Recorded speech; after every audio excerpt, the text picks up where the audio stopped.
ব্রহ্মচারী হনুমানজি কি বিবাহিত ছিলেন? আমরা সকলেই হনুমানজিকে ব্রহ্মচারী বলে জেনে এসেছি, কিন্তু আপনারা হয়তো জানেন না হনুমানজির একবার বিবাহ হয়েছিল। আপনি অবাক হচ্ছেন তো? আসুন আজকের ভিডিওতে আমরা হনুমানজির বিবাহের আসল রহস্যটি নিয়ে আলোচনা করব। নমস্কার বন্ধুরা, জিয়া সিংহ ব্লগে আপনাদের সবাইকে স্বাগত জানাই। হনুমানজির কৃপায় আশা করি আপনারা সবাই ভালো আছেন, আমিও ভালো আছি। ভিডিওটির মূল পর্বে যাওয়ার আগে একটাই অনুরোধ, পুরো ভিডিওটি বন্ধুরা দেখবেন, দয়া করে স্কিপ করে দেখবেন না, এবং ভিডিওটি যদি ভালো লাগে একটি লাইক করবেন, আর চ্যানেলে নতুন হয়ে থাকলে চ্যানেলটি সাবস্ক্রাইব করার অনুরোধ জানাচ্ছি। তো বন্ধুরা, হনুমানজিকে একবার বিশ্বজগতের কল্যাণে বিবাহ করতে হয়েছিল। তিনি বিবাহ করেছিলেন সূর্যদেবের কন্যা সর্বোচ্চলাকে। ছোটবেলায় হনুমানজি সূর্যদেবকে ফল মনে করে খেতে যাওয়া সূর্যদেবকেই তার গুরু মেনে নেন।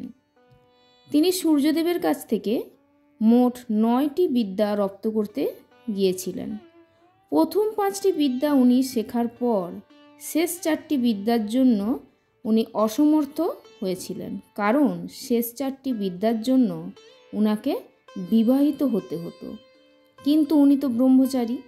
শেষে উনি বিবাহের জন্য রাজি হন। উনি বিবাহ করেন সূর্যদেবের কন্যা সর্বোচ্চলাকে। সর্বোচ্চলা ছিলেন একদিকে তপস্বী ও তেজস্বী। সূর্যদেব ওনাকে বলেছিলেন, সর্বোচ্চলার তেজ একমাত্র তুমি সম্বরণ করতে পারবে। হনুমানজি কিন্তু বিবাহ করলেও ব্রহ্মচারী ছিলেন। সর্বোচ্চলা বিবাহের পর আবার তপস্যায় চলে যান।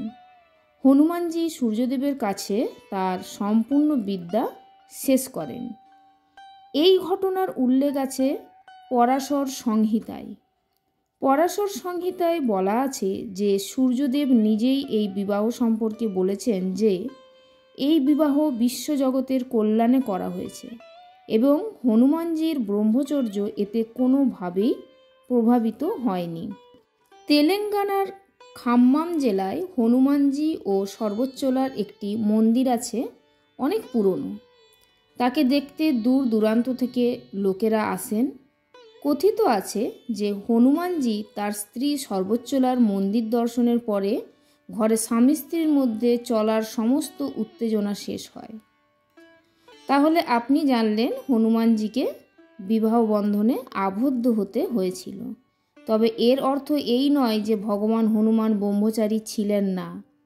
পবনপুত্র একাধারে বিবাহিত ছিলেন এবং আবার তিনি বাল ব্রহ্মচারীও ছিলেন। কিছু বিশেষ পরিস্থিতির কারণে বিশ্বজগতের কল্যাণে বজরংবলীকে সর্বোচ্চলার সাথে বিবাহ বন্ধনে আবদ্ধ হতে হয়েছিল। জয় হনুমানজির জয়, জয় বজরংবলীর জয়, এই বলে আজকের ভিডিও শেষ করছি। ভিডিওটি ভালো লাগলে একটি লাইক করবেন, এবং এই রকম নিত্য নতুন অজানা পৌরাণিক গল্প জানতে চ্যানেলটি সাবস্ক্রাইব করে রাখুন। পরের ভিডিওতে দেখা হবে। সবাই ভালো থাকবেন। ধন্যবাদ।